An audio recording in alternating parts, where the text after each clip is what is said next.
open some packs. Nice little slurping noise there from Jason as he has his mouth full of pop.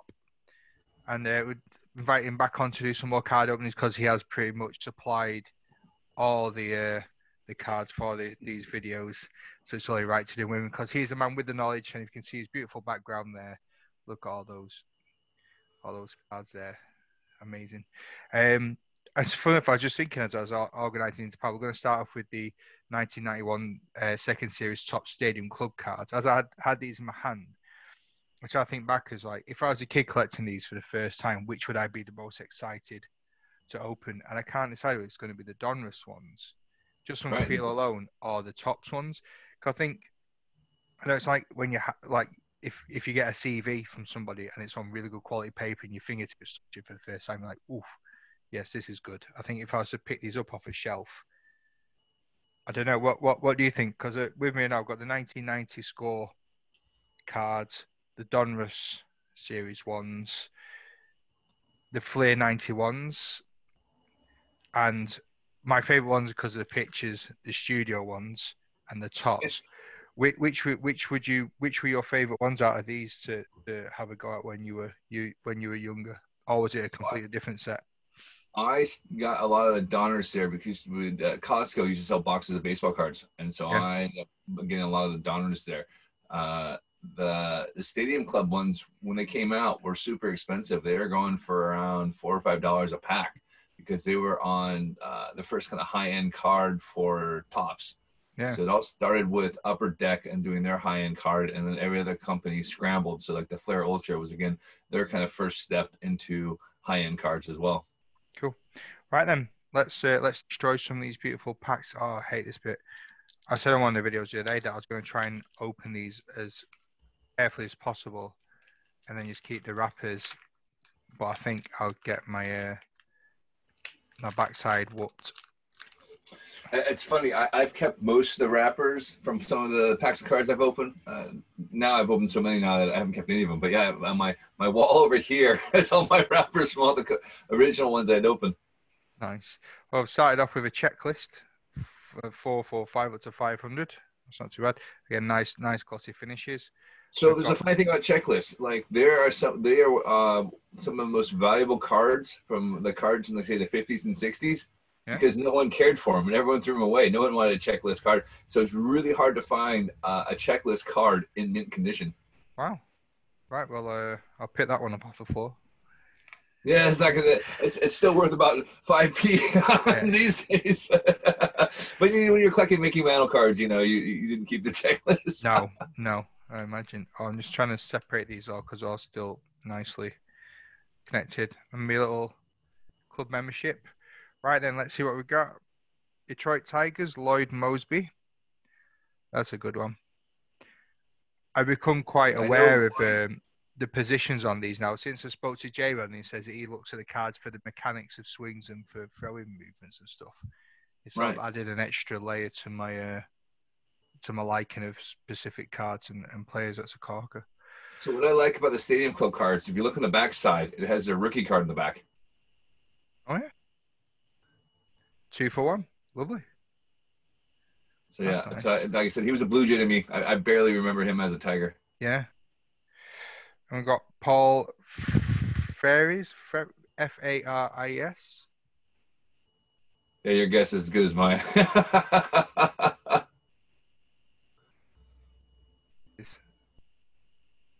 Rookie card. Yeah, nice. I think the second year. I recognize the previous card. This one I can't mess up. Pat Kelly. Pat Kelly, yeah. Pat Kelly was like a utility player. Yeah, exactly. Alan Mills. Yeah, he was supposed to be one of those Yankee hot prospects that never really made it out. Yeah, again, that's this 1990 card in the back there, but he just never panned out. Any particular reasons why he didn't make it?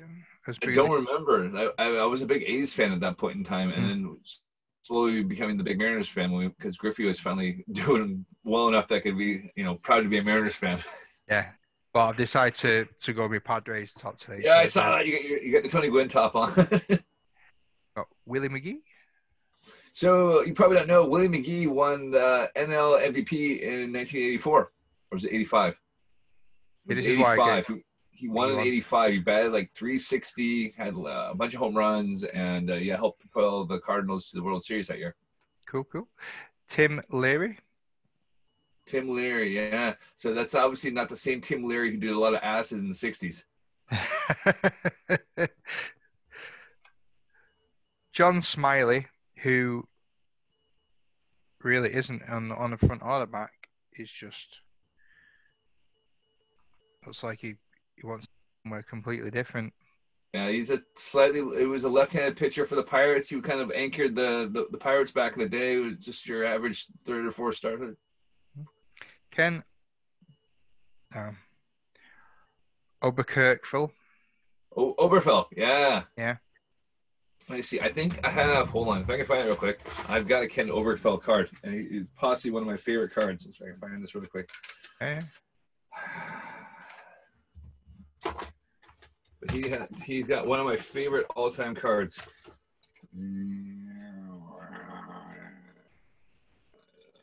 Oh no, where is it? While you're looking for that, I'll show everyone Felix Jose. That's a lovely looking card. Although at first I thought he was wearing a coat. The A's had produced 3 rookies in the year in a row. Canseco, McGuire, Walt Weiss, and Felix Jose was supposed to be the one that helped him win the 4th, but it didn't happen. Ah, good. Shoot, I don't have Rafael Palmeiro. If it isn't a good bat swing action, it's a great mustache. So a couple of things. Palmeiro was an amazing hitter. Came out later, he was doing steroids, but he was known for coming out during the baseball hearings that he didn't do steroids, and then a year later he tested positive for steroids. Oh dear. But yeah, he was a great hitter, and yeah, probably would have been a Hall of Famer if he had not tested positive for steroids. Oh, a shame. And Tom Glavine finishes off. There you go, Tom Glavine. Yeah. And I'll rip into the next pack that I've got. He's just. So this Ken Oberkirkville card has him with a big boa constrictor around his neck. Oh, is that the one? That's the one. Is the one with the parrot?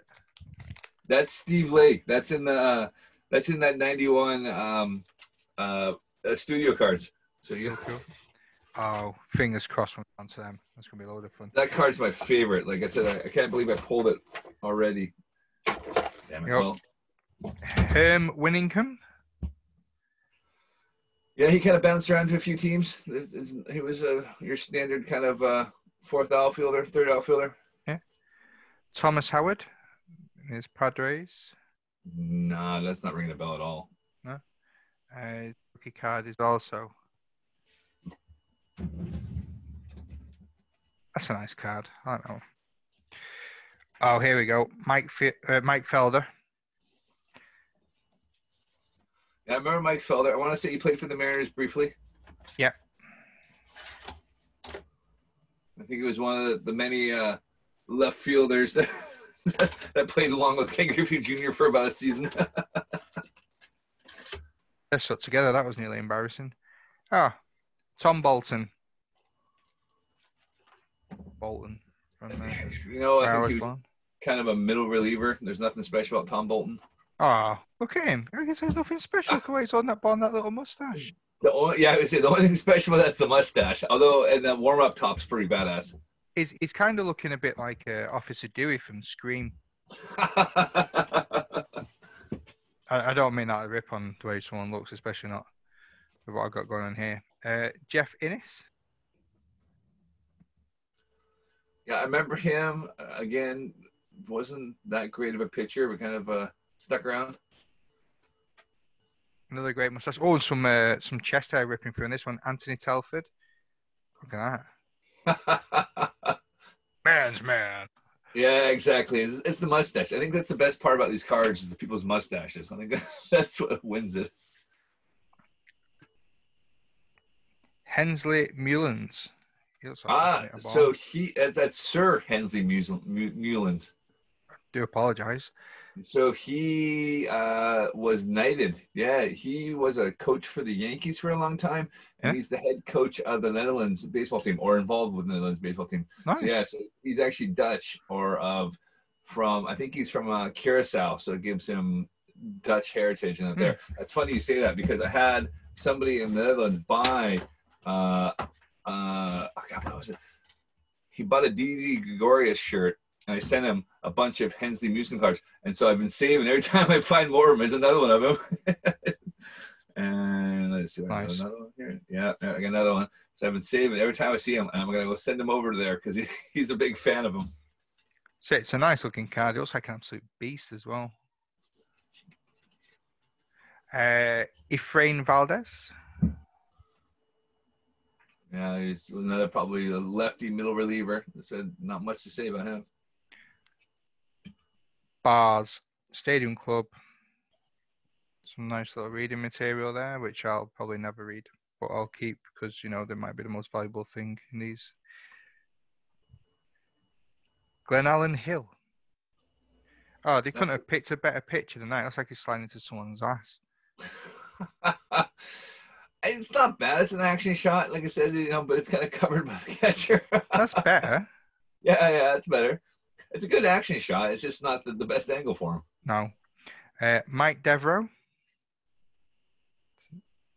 No, Mike again was one of those rookies that was supposed to be all right. I think he had a pretty solid collegiate career. I think, and then it just never translated in the major leagues for him.